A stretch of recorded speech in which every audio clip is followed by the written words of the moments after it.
ouvintes da Central 3, sejam muito bem-vindos à terceira e última parte do documento Lado B sobre Leonel Brizola, essa figura icônica da política brasileira. Após um mandato considerado excelente e transformador no estado do Rio de Janeiro, Brizola estava devidamente cacifado para tentar alcançar seu grande objetivo de vida, a presidência do Brasil. Eu voto no Brizola porque ele é preocupado com a cultura, com a educação, com a saúde e com a criança. E tem o apoio do maior brasileiro vivo, que é Luiz Carlos Prestes. Sinal de um regime novo, pintada ao peito ela espelha, pois ela é a rosa do povo, é rosa vermelha. Vote Brizola. Lá, lá, lá, lá, lá, Brizola.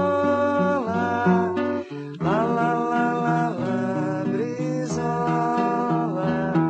O voto no Brizola só pode nos trazer um tempo bem melhor pra se viver.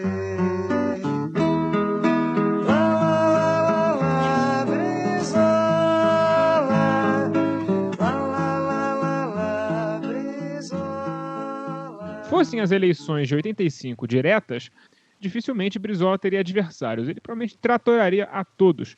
Inclusive, essa é parte do motivo das eleições de 85 terem sido indiretas. Mas em 89, o cenário era outro. A esquerda iria às urnas dividida entre Brizola e um certo torneiro mecânico candidato pelo PT, chamado Lula, o sapo barbudo, na conta do apelidador Brizola. Em menor escala, uma certa esquerda mais cheirosa, mais bem vestida, que usa bons ternos italianos, também tinha seu candidato, com Mário Covas, o que colocou Brizola em uma situação adversarial com Lula desde o começo. A direita, claro, havia inventado seu candidato, Fernando Collor de Mello, ex-senador biônico, que passou a se vender como outsider que iria mudar tudo isso que está aí. Collor seria o primeiro candidato com um discurso gerencial neoliberal no Brasil. No caso dele, o ataque se deu contra os chamados marajás, funcionários públicos que recebiam altos salários e privilégios que hoje apenas militares e os altos funcionários judiciários podem alcançar. Brizola focava todas suas energias e tempo de TV para bater em Collor, já projetando que esse seria o segundo turno, vez que possuía confortável vantagem para Lula nas pesquisas e que a estratégia de Collor foi sequer aparecer nos debates para evitar desgaste à imagem que a Rede Globo e a revista Veja gastavam tantas e tantas horas para construir. Sem olhar para Lula, Lula foi crescendo, e foi crescendo, e foi crescendo. E chegando perto dos últimos meses de campanha, ambos estavam em empate técnico. Olhando com mais de 30 anos para essas eleições, é de se estranhar como projetos tão similares em seus objetivos foram incapazes de formar uma aliança eleitoral desde o primeiro turno. Mas a verdade é que Brizola, ali em 89, jamais consideraria seu vice de Lula, alguém que ele via ao tempo como uma figura política menor que ele. Já o PT, com sua base enorme criada durante a reconstrução do movimento sindical e as pastorais no fim da ditadura, não via sentido em ser vice para um político que não tinha a mesma capilaridade de movimento social.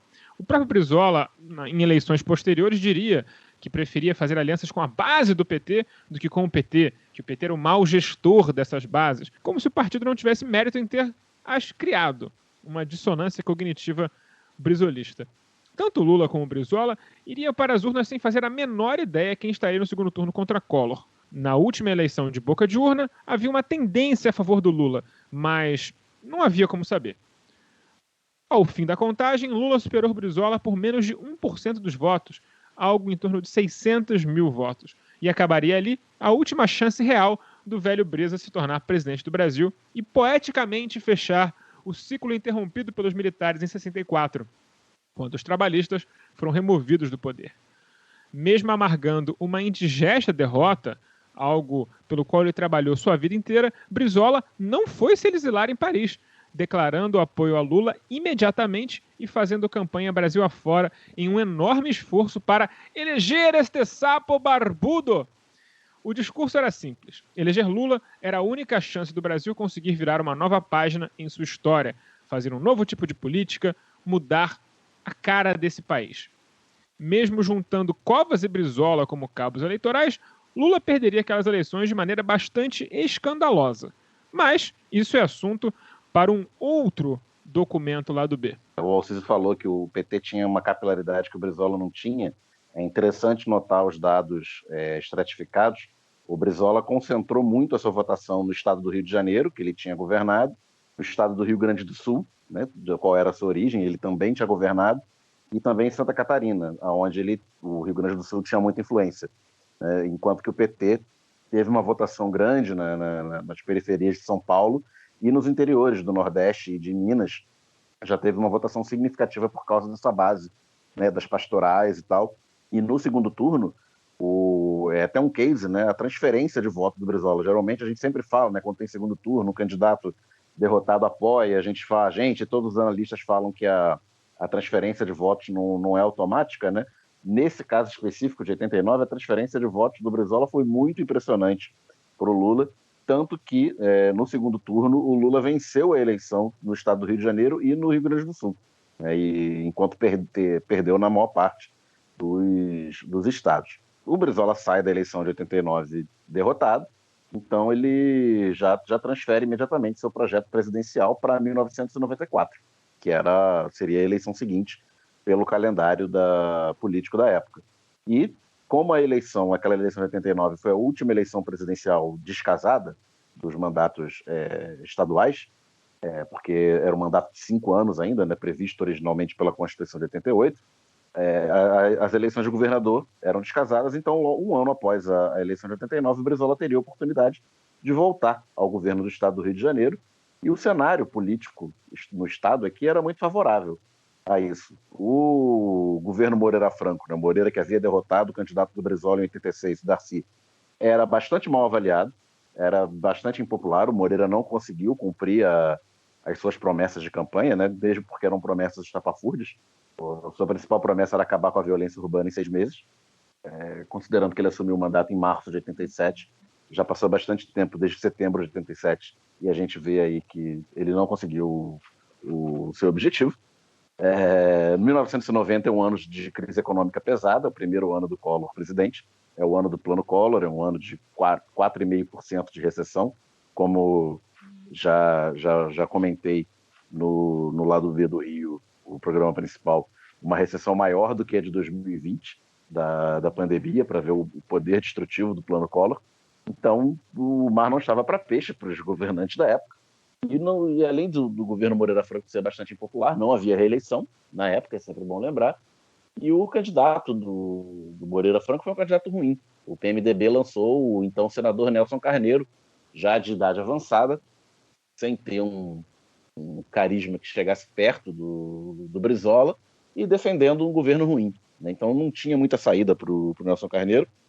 O Collor tinha sido eleito presidente, mas não tinha uma base política ampla, orgânica, para chamar de sua, não tinha nomes importantes no Rio de Janeiro para concorrer ao governo do estado, tanto que o seu PRN apoia o candidato do PMDB, Nelson Carneiro.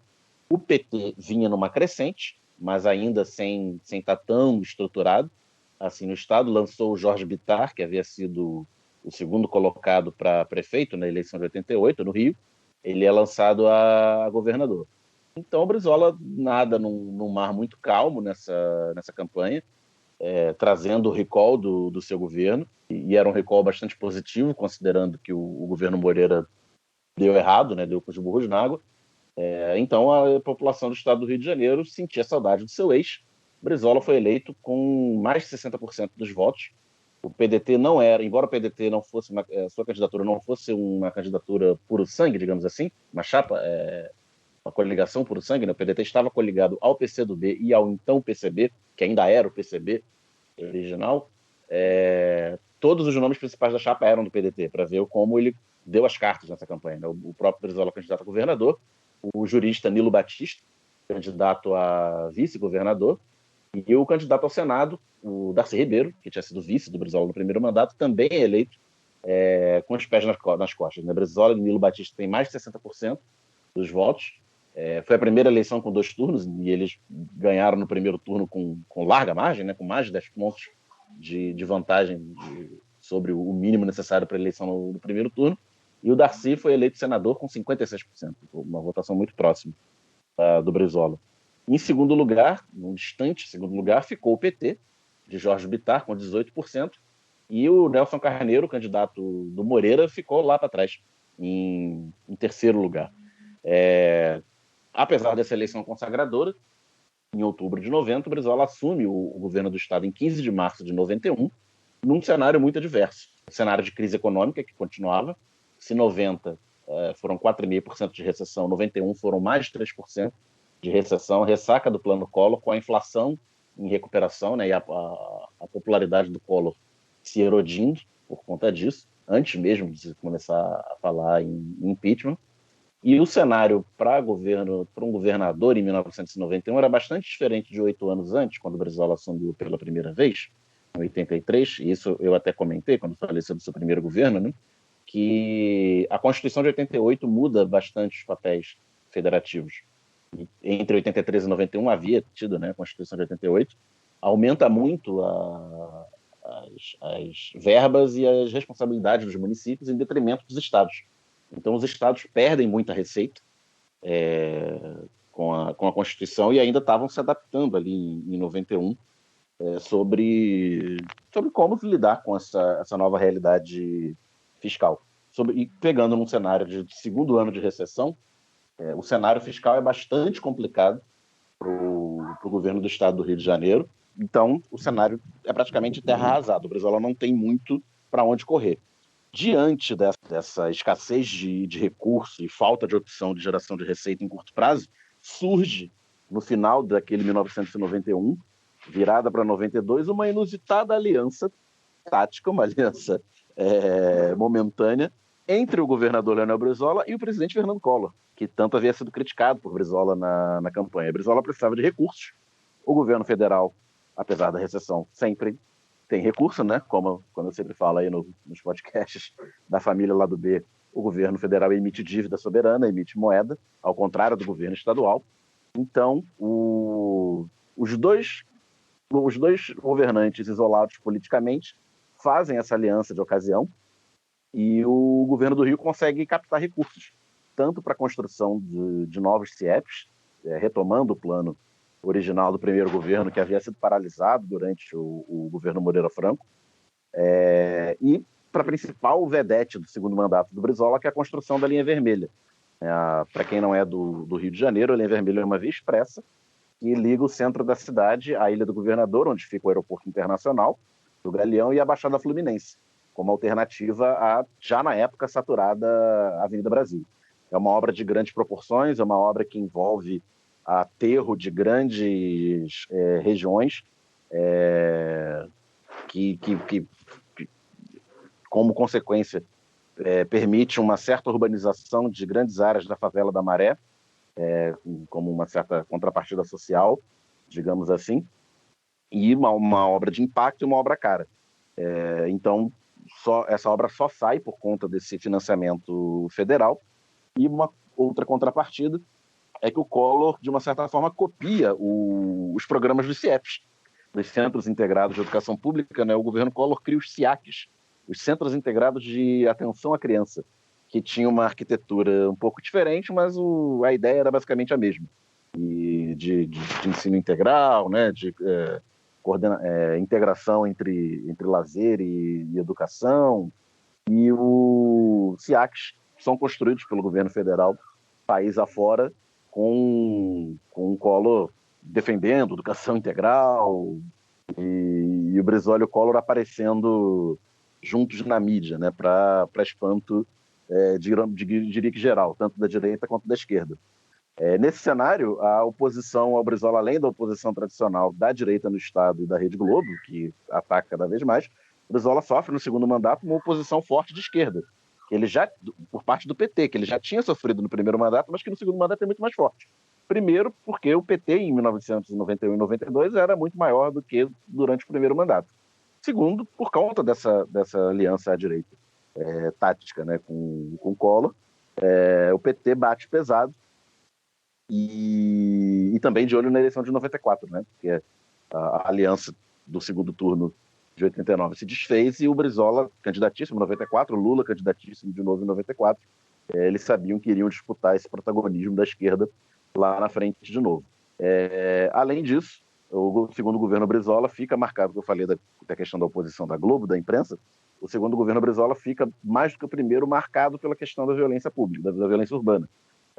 Em 1992, às vésperas da campanha municipal, que nós tratamos no primeiro documento lá do B, né, sobre a campanha da Benedita, no qual o César Maia é eleito.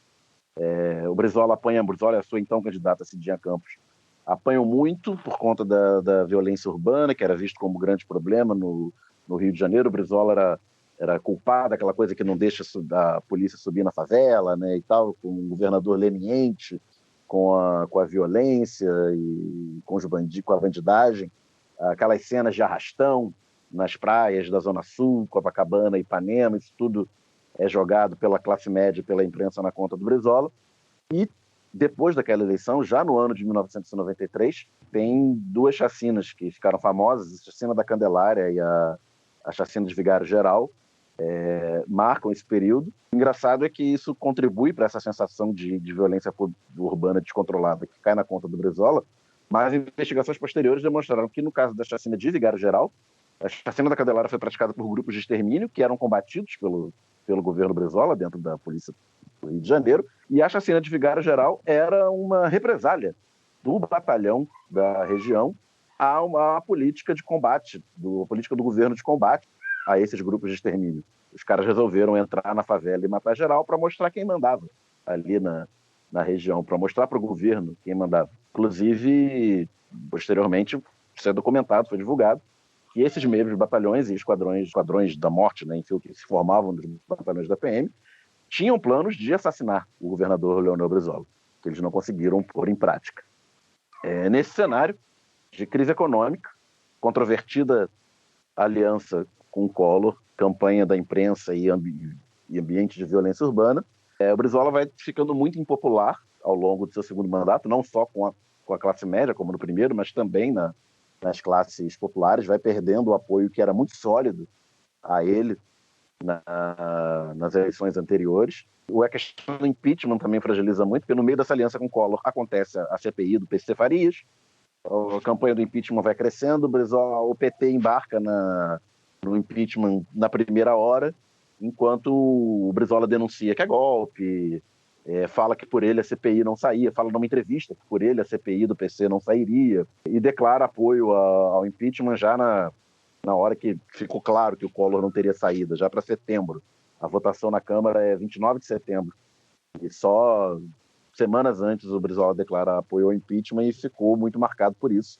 Perdeu parte do apoio à esquerda que ainda tinha.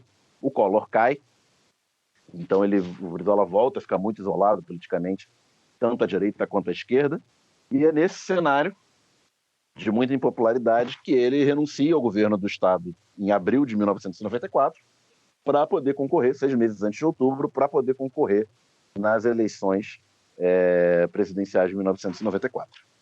Como o Daniel muito bem explicou, a situação política do Brizola em 94 era completamente diferente da de 89. Seu segundo mandato como governador foi bem mais conturbado e menos inspirador.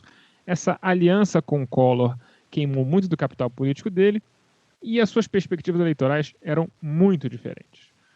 Enquanto ele dava a mão ao Collor, o PT havia consolidado sua hegemonia no campo democrático popular ao fazer uma forte oposição ao Plano Real e a liderar a luta pelo impeachment de Collor. Enquanto isso, na base brizolista, ela foi lentamente se despedaçando para criar opositores ao próprio Brizola, como César Maia, entre outros. Nessa instância, o mais lógico seria negociar uma vice-presidência para seu partido e não sair presidente. O PT se aproximou de Brizola com a proposta de uma chapa Lula, presidente, e Darcy Ribeiro, vice, que foi negada de plano por um Brizola que não mostrava já muita conexão com a realidade. Ao ser questionado sobre a baixa intenção de voto em sua eventual candidatura, disse: "Se tenho 10% sem ser candidato, no dia em que for, subo para 20% ou 25%.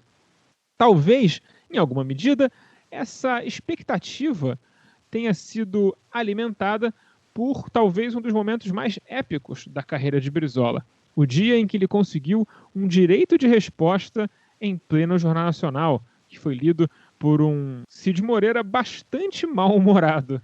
Em cumprimento à sentença do juiz de direito da 18ª Vara Criminal da cidade do Rio de Janeiro, em ação de direito de resposta movida contra a TV Globo, passamos a transmitir a nota de resposta do senhor Leonel de Moura Brizola. Todos sabem que eu, Leonel Brizola, só posso ocupar espaço na Globo quando amparado pela Justiça. Aqui cita o meu nome para ser intrigado, desmerecido e achincalhado perante o povo brasileiro. Quinta-feira, nesse mesmo Jornal Nacional, a pretexto de citar a editorial de O Globo, fui acusado na minha honra, e pior, apontado como alguém de mente senil.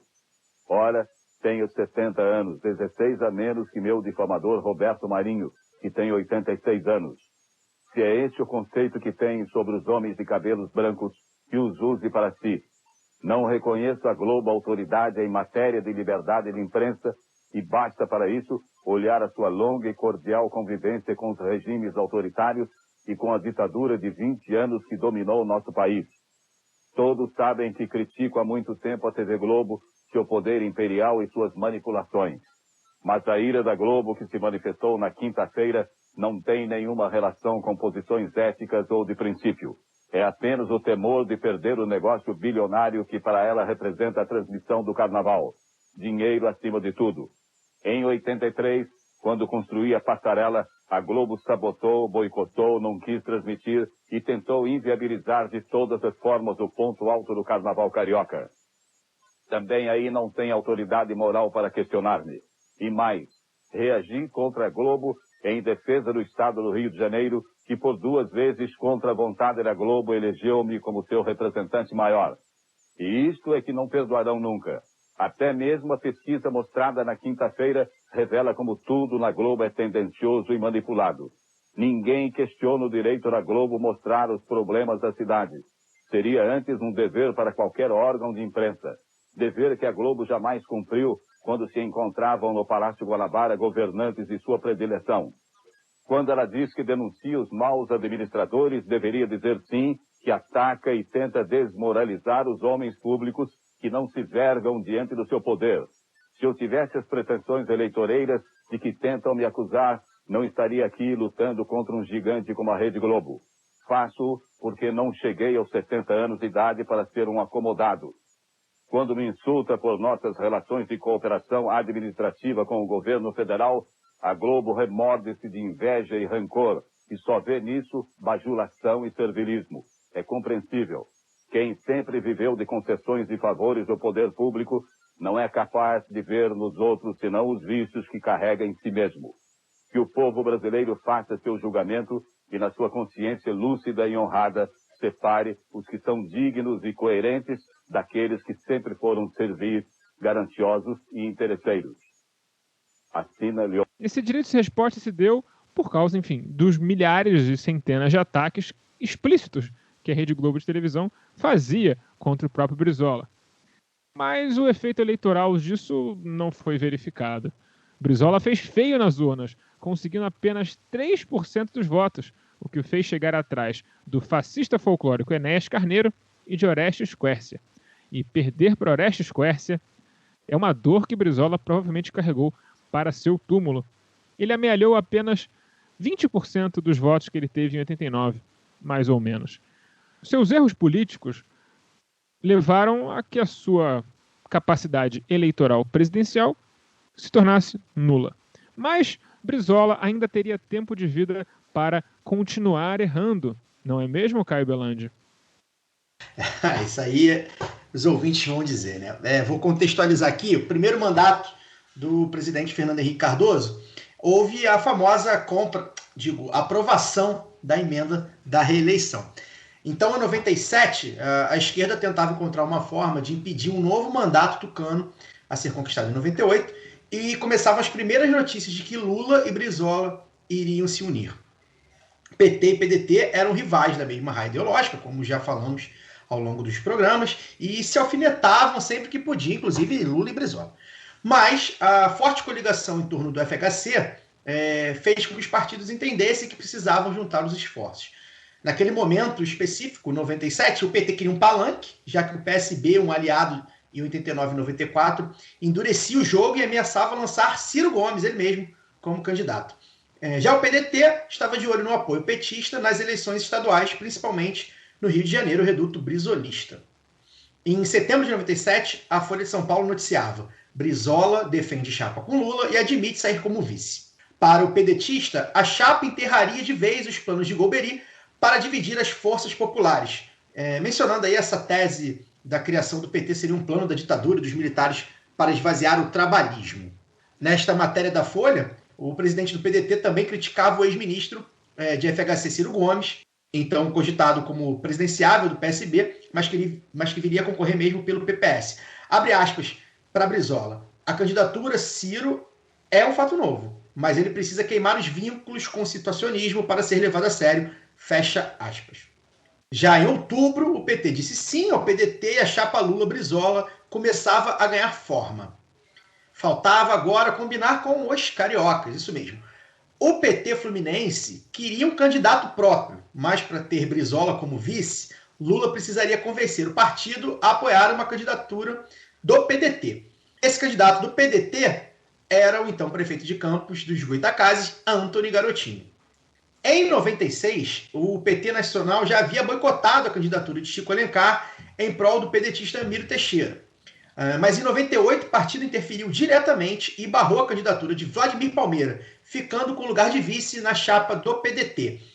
Então, a parada ficou assim: Lula presidente, Brizola vice. No Rio, Garotinho governador, Benedita vice. O PT conseguiu convencer o PSB e a chapa União do Povo Muda Brasil tinha ainda PCB e PCdoB. O que hoje parece uma forte aliança de esquerda, em 98 era apenas uma segunda força e bem distante da primeira. O atual presidente era do PSDB e tinha ao seu lado, além do PMDB e do PFL, o atual DEM, também o PPB, atual Progressistas, além do PTB e do PSD, que não é o PSD de hoje em dia. Isso significa dizer que a chapa para a reeleição de FHC tinha o dobro de tempo de TV de Lula e Brizola e contava com os maiores partidos do Brasil naquela época. Com essa molezinha aí, após ter comprado a emenda da reeleição, bastava a FHC tocar a bola para o lado e esperar o jogo acabar. Nem debate de TV a campanha teve, já que o presidente dizia que não ia comparecer, pois, segundo ele, estava concentrado em mitigar os efeitos da tal crise internacional. A terceira via daquela eleição, olha que curioso, era Ciro Gomes, do PPS, atual Cidadania, cujo vice era Roberto Freire, do mesmo partido. Na chapa do Ciro ainda tinha o Partido Liberal, PL, que não é o PL atual, embora este antigo PL esteja na origem deste PL atual. Mas aí a gente explica depois com mais calma. Enfim, Ciro também tinha ainda o glorioso Partido dos Aposentados da Nação, o PAN, hoje incorporado ao PTB. Então, vamos aos postulantes ao Planalto em 98. Alfredo Sirquis, do PV, Ciro Gomes, do PPS, Enéas Carneiro, do PRONA, FHC, do PSDB, Ivan Frota, do PMN, João de Deus, do PTdoB, José Maria Emael, ele mesmo, do PSDC, Lula, do PT com Brizola de vice, Sérgio Bueno, do PSC, Tereza Ruiz, do PTN, Vasco Azevedo Neto, do PSN, Zé Maria, do PSTU.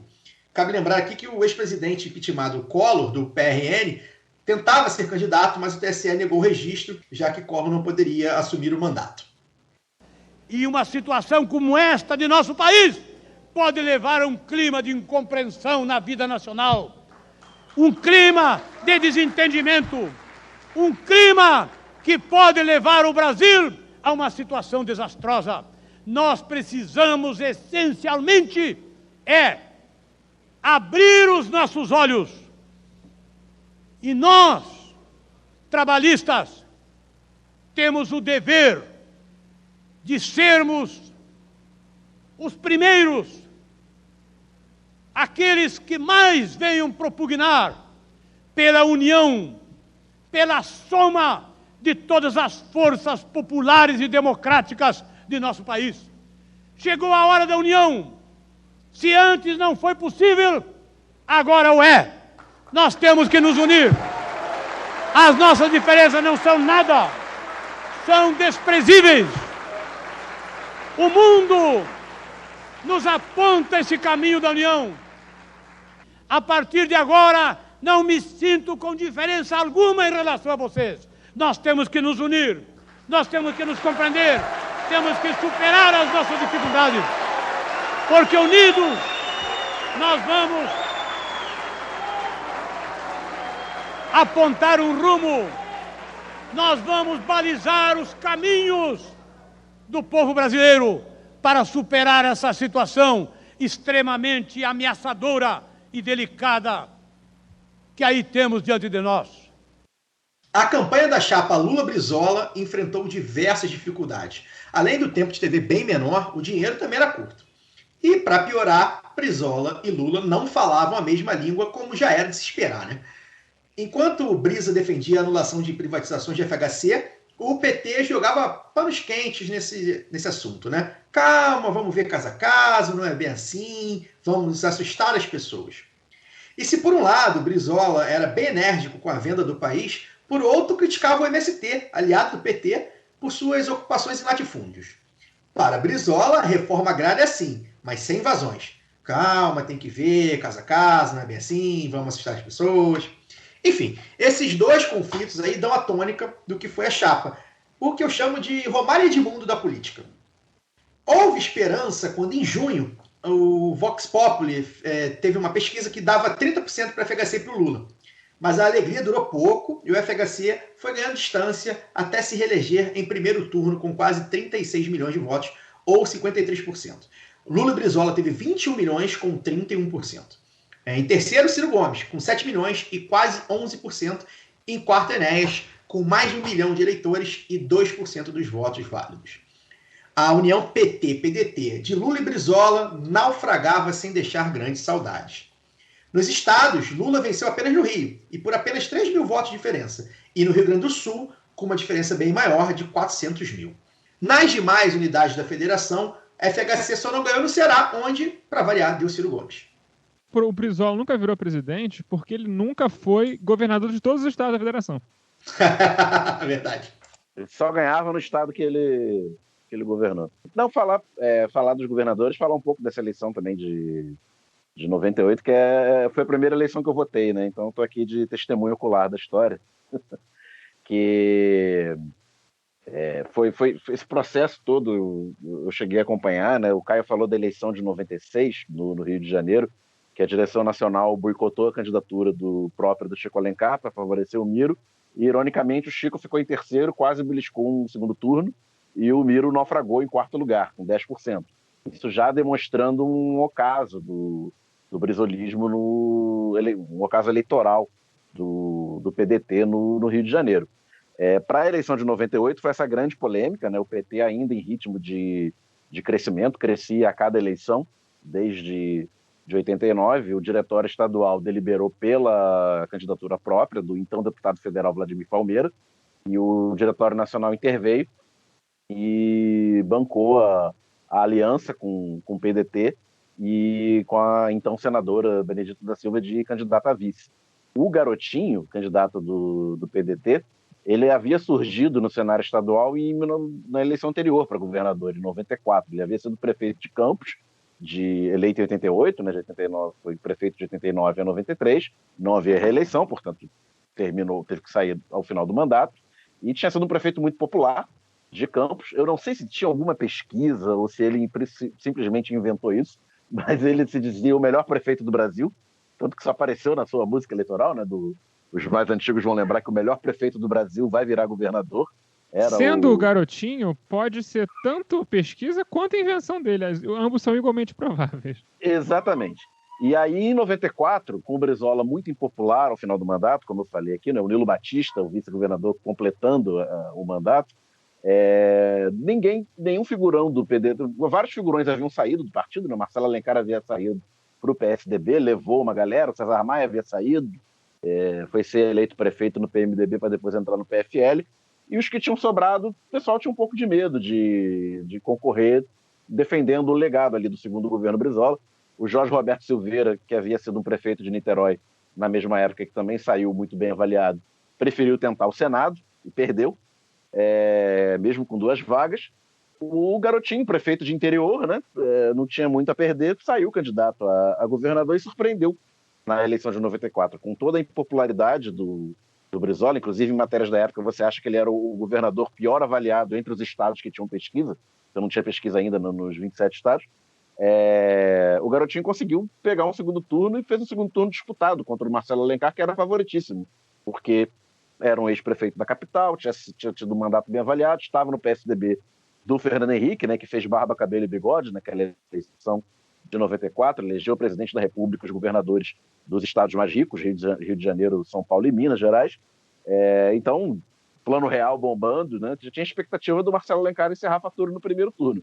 Não apenas ele não encerrou no primeiro turno, como ele ganhou no segundo turno do Garotinho com menos de 10 pontos de vantagem. E o Garotinho, nisso, ele ficou muito forte dentro do PDT para ser o candidato em 98. E aí, por essa frente de esquerda que o Caio colocou, né, PDT, PT, PSB, PCdoB, ela pode não ter sido forte o suficiente para fazer frente ao Fernando Henrique nacionalmente, mas no Rio de Janeiro ela deu para o gasto. O Garotinho teve mais de 40% dos votos no primeiro turno, em 98. O ex-prefeito e ex-senador Saturnino Braga, pelo PSB, foi o candidato ao Senado da frente e foi eleito senador, mesmo com uma vaga ele conseguiu ser eleito.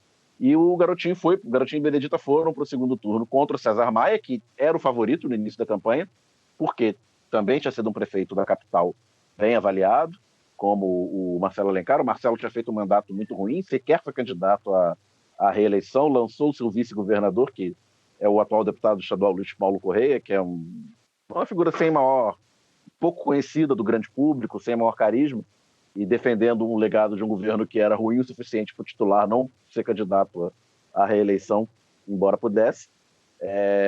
César Maia era favoritíssimo por ter mais tempo de televisão, por ter mais dinheiro, por ser o candidato da chapa do Fernando Henrique, que era favorita nacionalmente, e levou um pau no segundo turno. O Garotinho ganhou com 58-42, com larga margem no segundo turno. E uma vez eleito, o Garotinho era a principal, não vou dizer estrela, mas como o Rio de Janeiro era o estado de maior peso entre aqueles estados que elegeram chamados governadores de oposição.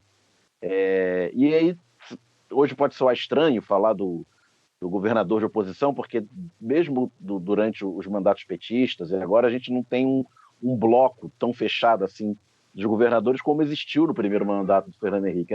Você praticamente não tinha governadores que se diziam de oposição. O PT, em 94, elegeu o Distrito Federal com Cristóvão Buarque, que depois se revelou essa triste figura, e mesmo na época ele não batia de frente. O Distrito Federal é pequeno, a população pequena, ele não batia tanto de frente com o presidente, e o PT tinha eleito também o Vitor Buarque no Espírito Santo, mas que viveu o mandato às turras com o próprio PT e saiu do partido antes do final do mandato. Então, haver governadores declaradamente de oposição era uma certa novidade naquele cenário tão monolítico como era do governo Fernando Henrique, né? Com uma maioria imensa no Congresso, tendo eleito os prefeitos das principais capitais e os governadores dos principais estados. Então, em 98, isso quebra um pouco. No caso, não na eleição federal, mas na eleição para os governos do estado. Além do Garotinho no Rio, pela aliança PDT-PT, o PT elegeu 3 governadores, o principal deles, Olívio Dutra, no Rio Grande do Sul, com o apoio do PDT no segundo turno, o Zeca do PT, no Mato Grosso do Sul, hoje talvez é até impensável, né, de pensar um governador petista eleito no Centro-Oeste. O Zeca havia sido prefeito de Campo Grande antes. Cujo vice era do PDT também, né? O vice do PDT, onde funcionou outro estado no qual funcionou a aliança, né?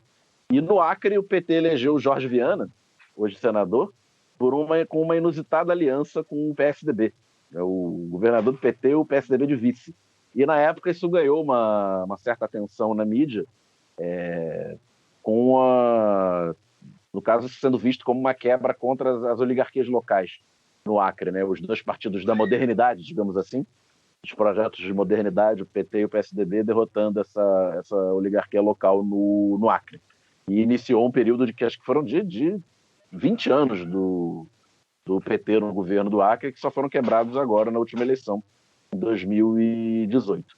Além disso, o PSB elegeria 2 governadores. O Ronaldo Lessa, em Alagoas, derrotando o grupo político herdeiro do Fernando Collor, e João Capiberibe, no Amapá, derrotando o candidato de José Sarney, que na época já era senador pelo Amapá. E, por fim, um governador eleito pelo PMDB, que estava na base do governo federal, mas que tinha discurso e ação de oposição.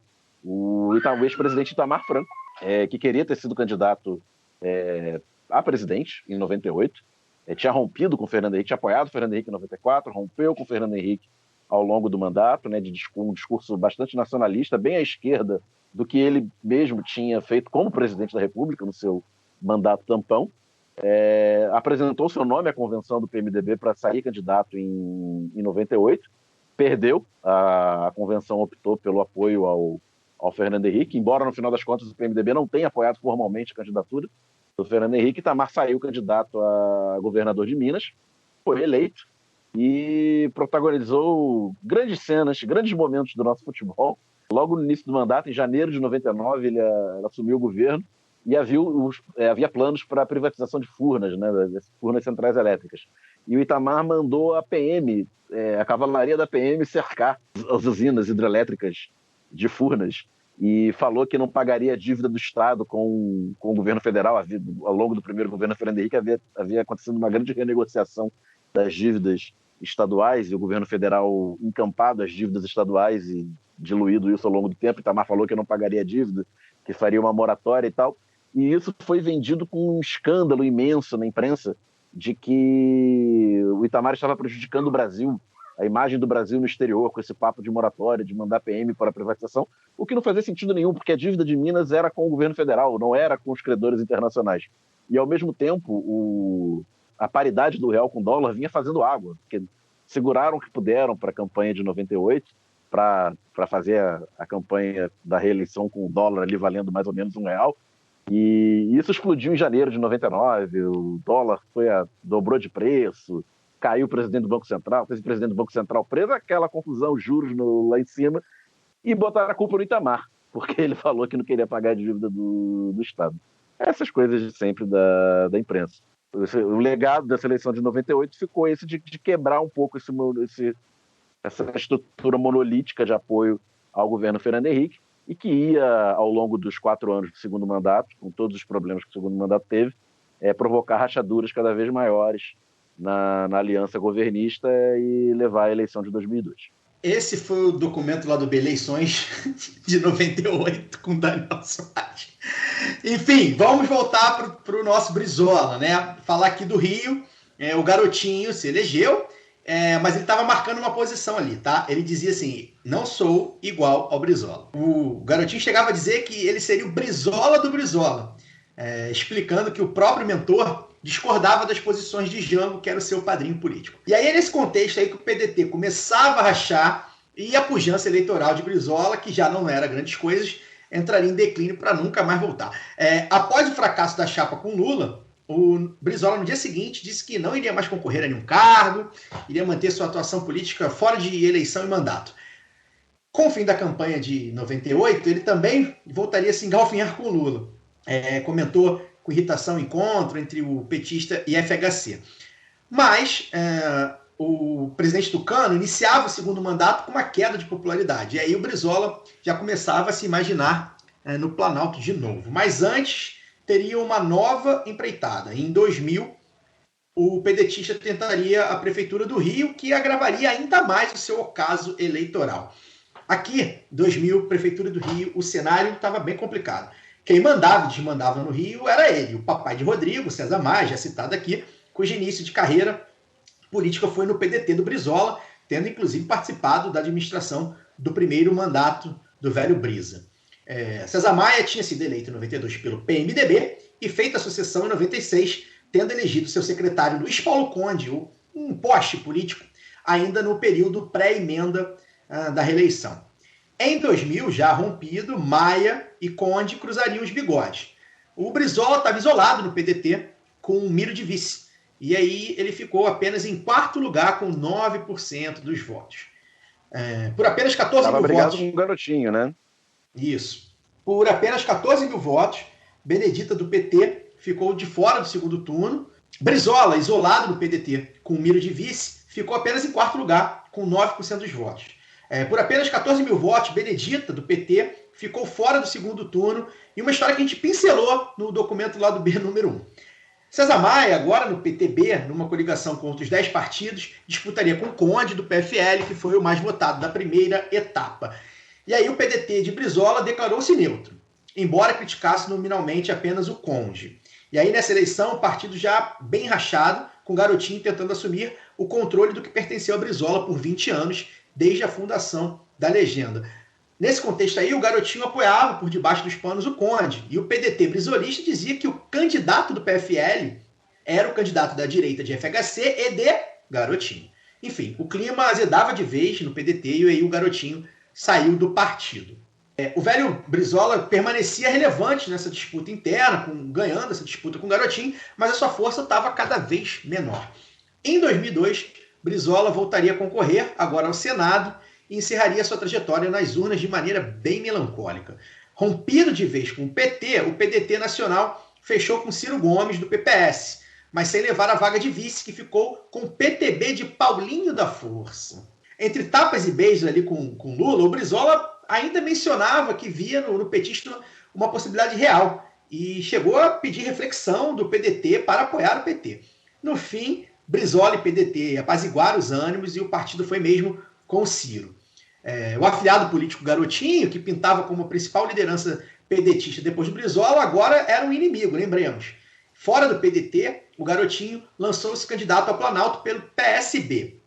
No segundo turno, PDT, Brizola, Ciro, PPS, PSB, Garotinho, enfim, todo esse espectro aí voltou-se para a eleição de Lula, né, que, como sabemos, aconteceu, mas esses detalhes aí a gente conta, quem sabe, em um novo documento lá do B. Voltando para o Rio, Garotinho fez a sucessora, em primeiro turno, a esposa Rosinha Garotinho, do PSB, com o vice Conde, agora também no PSB, numa chapa bem fisiológica que reunia diversos partidos como PPB, PSC e outros nanicos, né? Ou seja, já não tinha mais aquele bloco de esquerda. Os Garotinhos se consolidavam, então, como uma das novas forças do Estado.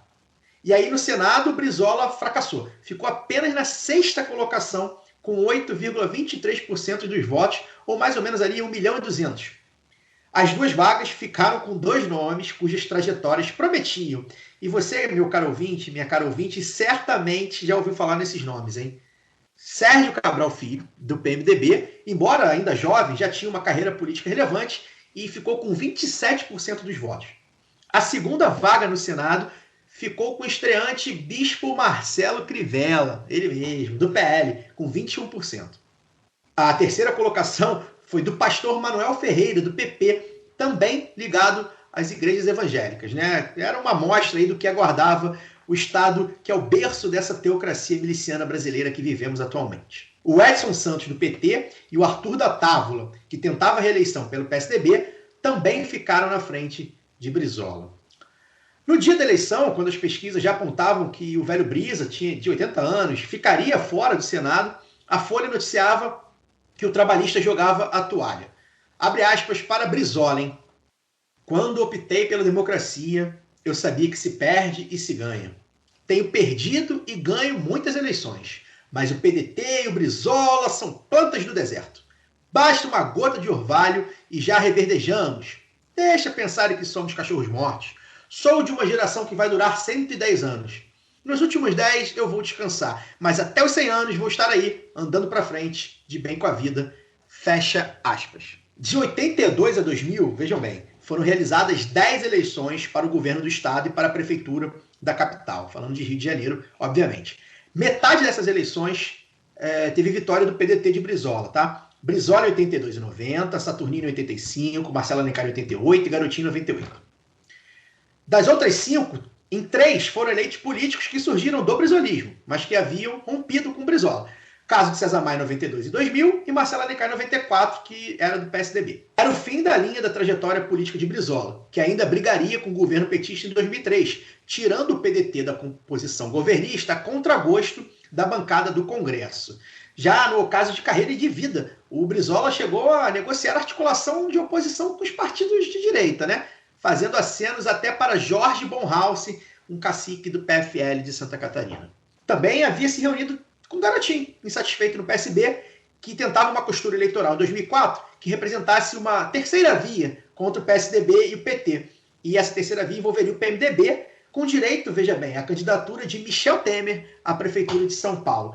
Isso era tudo muito embrionário, essa negociação jamais chegaria a evoluir. Em 17 de junho de 2004, Brizola voltou de uma viagem ao Uruguai apresentando fortes sintomas de pneumonia. No dia 21 de junho, resolveu ir ao hospital para fazer exames, mas teve uma parada cardíaca e morreu aos 82 anos. Para terminar, né, o Brizola sempre foi conhecido por ser um grande frasista, né? Botar apelido nos outros e tal. E nessa eleição de 2002 para o Senado, o Marcelo Crivella era absolutamente desconhecido. Ninguém nunca tinha ouvido falar, pelo menos fora dos fiéis da Igreja Universal, ninguém nunca tinha ouvido falar de Marcelo Crivella. E na campanha dele, ele falava sempre que ele tinha sido missionário na África e que ele tinha feito o Projeto Nordeste, né, no interior do Nordeste, sei lá onde, que plantava lá as pessoas e tal. E o Brizola sendo entrevistado de por que ele havia perdido a eleição, né, para um bispo da Universal e tal. Aí ele falou que perguntaram se ele se aposentaria. Ele falou, eu vou me aposentar, eu vou abrir uma hortinha lá no Nordeste. É muito importante que o Lado B do Rio faça esses programas sobre Leonel de Moura Brizola. Brizola é um dos personagens mais interessantes, ricos e fundamentais da história política brasileira. Sempre fui brizolista, acompanhei de perto o seu regresso ao Brasil, torci muito para o seu governo, foi um governo exemplar no seu primeiro período, no segundo governo nem tanto, mas Brizola sempre me encantou. Brizola foi um grande frasista, foi um grande brasileiro, faz muita falta. Leonel de Moura Brizola, que falta você faz. Pois vamos cantar este hino que expressa tudo isto. É aquele que eu até no exílio eu cantava naqueles 15 anos de desterro. É uma letra assim, vejam que maravilha. Brava gente brasileira, longe vá, temor servir. Ou ficar livre, ou morrer pelo Brasil. Ou ficar a pátria livre, ou morrer pelo Brasil. Esse foi o último episódio, a última parte desse documento Lado B sobre Brizola. Obviamente a gente não está fazendo aqui um documentário, mas estamos aqui pincelando histórias interessantes, pegando o grosso da história, para quem não sabe poder entender com um pouquinho mais de profundidade, e essa é a nossa proposta. E espero que vocês tenham gostado dessa exposição em 3 partes do Brizola.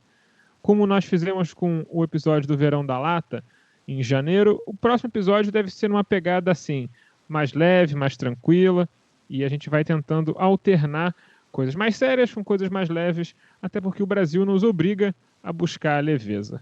Se vocês tiverem gostado do que a gente tem feito aqui, é bom lembrar que a gente só consegue fazer isso por causa do apoio que vocês nos dão no Padrim e no PicPay.